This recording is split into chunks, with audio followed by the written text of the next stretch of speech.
What's going on, guys? It is Saturday, May 11th. I'm going to go over a couple quick games here. I'm not going to be straight up. I don't love this Saturday card a ton. Trying to find some value and some good lines is a little tough. Yesterday was tough with the Rangers and the Dodgers. Man, they cost me about $17,000 in potential winnings. Those two games losing. Rangers blew it late, and the Dodgers just couldn't get runners in with scoring position and got walked off. So is what it is. It's a rough one to lose, but almost swept the whole board yesterday. Either way, yesterday's not important. Let's get into today. Don't forget to drop your picks in the comments, questions in the comments. Like this video, subscribe to the channel if you haven't done so. Turn notifications on. Let's get into this first video, or the first picks. We're gonna go through this pretty quick. Live stream, 1 p.m. Eastern time, Saturday, May 11th. So stay tuned for that. Let's go. All right, this Jays Twins game, this line is really suspect. I get it. Gosman's been in better form lately. He does have a 3.78 ERA total on the season. Simeon Woods Richardson, 1.74 ERA, 1.06 whip. The Twins got the win yesterday, 3-2. Low scoring game. I'm taking the Twins first 5 plus a half a run. Should be about minus 120. So as long as the game is tied after the first 5 innings, or if the Twins have the lead, then that's a winner. Only reason I'm taking this, I just think this could be a close game. The Blue Jays offense has struggled. Gosman can definitely deal at home. Woods Richardson can limit this Blue Jays offense potentially. I was going to take the Twins full game, and I still might do it. We'll see as the day goes on. But the thing with me is the Twins are now in a streak with not having days off. So their bullpen has been used quite a bit. So that's the only issue that I was worried about. They are 12-7 on the road. The Blue Jays are 8-8 at home. Twins have won 6 of the last 10 meetings. We've seen 7 of the last 10 meetings go under. Woods Richardson, 8 strikeouts, no earned runs in 6 innings in his last outing to the Mariners. He hasn't been giving up home runs. On the other side, Gosman's been somewhat solid too. His strikeout numbers have been better. His earned runs have been low. So I kind of think this could potentially be a low-scoring one, but I'm leading to just taking the Twins. If this game is tied after 5 innings, that's great. Good for me. That is what it is. All right, I am continuing to ride the Nationals here. They are plus money again. I get it. The Red Sox are a pretty public team. They're at home. But the Red Sox are still only hitting about 217 in their last 5 games versus righties. They usually hit righties better, but right now their offense is just struggling. Even Tyler O'Neill has been somewhat cold. We see an 11-mile-an-hour winds blowing in again at Fenway Park, and it's another cool day, so not good for home run hitting. Jake Irvin has been fairly solid. He pitches usually better on the road too. This Nationals team has been the most profitable team in the MLB. They've won 12 of 20 road games. Red Sox are 7-10 at home. You're getting plus 135 with the Nationals. You can even take the Nationals plus 1.5 and get better juice than laying money line with the Red Sox. So this one is a value play for me. I got to ride with the hotter team, in better form, and the most profitable team in baseball. So give me the Nationals money line at plus. All right, in this Braves Mets game, I'm going back to the Braves, and this is strictly a fade of the Mets. It's also Max Fried going. He had his worst start his last outing. It was to the Dodgers. He gave up 2 home runs, 4 earned runs total. He did go 7 innings, got 7 strikeouts, but he struggled with the walks a little bit there. The Mets are absolutely abysmal versus left-handed pitching, hitting 0.063 average versus lefties over the last 5 games. At home overall in the season, they're hitting 236 versus lefties. Braves hitting 236 versus righties on the road. When you look at the last 10 games, Braves hitting about 200 versus righties, and the Mets are hitting 133 versus lefties. So I could see Max Fried going 7 innings here. Yesterday, the Mets had the lead the whole game, basically. They started to give up a couple runs late, and I thought in the bottom of the 9th inning they were going to actually blow the game and get it tied up. But thankfully, it was a fly out. He didn't get all of that ball. I think it was Martinez, but either way, I mean, the Braves haven't been a great road team here, but I just trust them a little bit more. I trust their offense. They're also going up against Christian Scott, who's only making his 2nd MLB start. So it's a tough one. He's got to go. He went against the Rays, 6 strikeouts in 6 2/3 innings. giving up only one earned run, but the Mets didn't back them up offensively. Mets are struggling offensively. Just don't like what I'm seeing from them. So I got to go with the Braves again. I know it's pretty square. Obviously, they're a favorite, but I just trust the Braves more than I do the Mets. So give me the Braves. I also like Max Fried. He's usually a pretty good pitcher for the most part, and the Mets struggling with versus lefties. So yeah, give me the team I trust. All right, in the White Sox game, this is a fade basically of Clevenger. I took the White Sox yesterday. Crochet ended up with 11 strikeouts. I was actually pretty shocked to see that many because this Guardians team doesn't typically strike out a ton. But in this one, I'm fading Mike Clevenger. He's only making his second start of the season. His first start, he gave up 4 walks in 2 innings, 6 hits. So making his second start, Tristan McKenzie, he can struggle with walks and home runs at times too, but he can also get strikeouts. And this White Sox team can strike out quite a bit. I do trust the offense a little bit more of the Guardians. Like I said, yesterday was just the spot to take the White Sox for me. This one, both these teams hitting about 230 versus righties over recently. 236 versus right-handed pitching for the Guardians on the road. 237 for the White Sox on the road. But I trust the Guardians bullpen a little bit more in this one, and fading Mike Clevenger.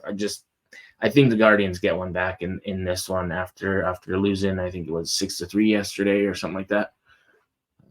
So I do think that the Guardians can bounce back and get one here. All right, this Cardinals team, man, has been abysmal. We've seen it again yesterday. I am fading them once again. I know this is like a broken record, but they're hitting 236 versus righties over the last 5 games, but they get Freddie Peralta here, a guy that can definitely get strikeouts. He did struggle with giving up a lot of walks his last outing versus the Cubs. He did get a suspension. He served those 3-game suspension that it was versus the Rays, and then so he's back now. You got Kyle Gibson going. He can struggle with walks. He can give up home runs. He can rack up strikeouts too, but I trust this Brewers offense more. They're hitting like 285 right now versus right-handed pitching over the last 5 games. They're also averaging like 7 runs per 9 innings. So I trust them more. They're hitting at least a home run per 9. As far as home run hitters, this game I don't mind looking at because we don't have to deal with any weather issues. The roof might be open, but that just, if anything, will just help a little bit with the ball carry.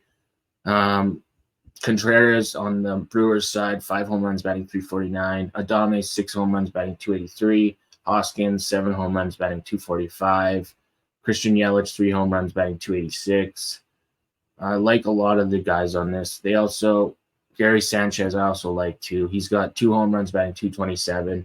He usually does hit a little bit better versus lefties, but as far as home runs go so far this season, but he has averages better versus righties, and his strikeout rate is lower. So he's got 2 home runs and 13 at-bats versus Kyle Gibson. I think, let's see, Willie Adames, I think, has at least 1 home run off of Gibson too. Yeah, he's got 1 home run and 10 at-bats. On the other side, there are the Cardinals, like Nolan Arenado, 4 home runs and 28 at-bats, batting .357 versus Freddie Peralta lifetime. But, I mean, Arenado has not been hitting the greatest. Yesterday, the only home run they got was Nolan Gorman. They got dusted yesterday, so I'm going with the Brewers here. I think they get another win. This Cardinals team right now against the Brewers, I don't trust them, so I'm going back to the Brewers. I trust their offense way more. And I trust Freddie Peralta a little bit more too. So give me the Brewers. I'm probably going to take a few guys to hit a home run. Maybe Gary Sanchez, potentially Rice Hoskins, maybe even Willie Adames. We'll see. But a couple guys I'll probably be taking in that game. All right, and for the final game we're going to look at for this video, I'm going to go to Anaheim, where it's probably going to be about the best hitting conditions out of all the stadiums as far as outdoor stadiums go. We've got the wind blowing out about 10 miles an hour. Temperatures should be right around the 70-degree mark, so humidity in the 50 to 55% range. So decent for ball carry. The Royals are going up against another lefty. They rocked Reed Detmers in the first game of the series. The Royals should have lost yesterday, honestly. If it wasn't for the top of the ninth, 2-home run by Adam Frazier, the Royals would have lost 1-0 yesterday. They couldn't get anything going in scoring position. They were struggling at the plate, but Cole Reagan's going. He can get lots of strikeouts. He's, his last 2 outings in 12 and 2/3 innings, 17 strikeouts, 3 earned runs. Tyler Anderson can give up the home run ball. He's given up home runs in 5 straight starts at least. He's got 6 home runs given up in his last 5 games. He can get some strikeouts, but the Royals don't strike out nowhere near as much as the Angels do. Anderson can struggle with giving up walks, sharp contact. The Royals are batting .288 versus lefties. I mean, the Angels' last 5 games versus lefties are not bad. At home overall, they're batting about .219 this season. Royals batting .252 on the road versus lefties. They got to Reed Detmers in the first game.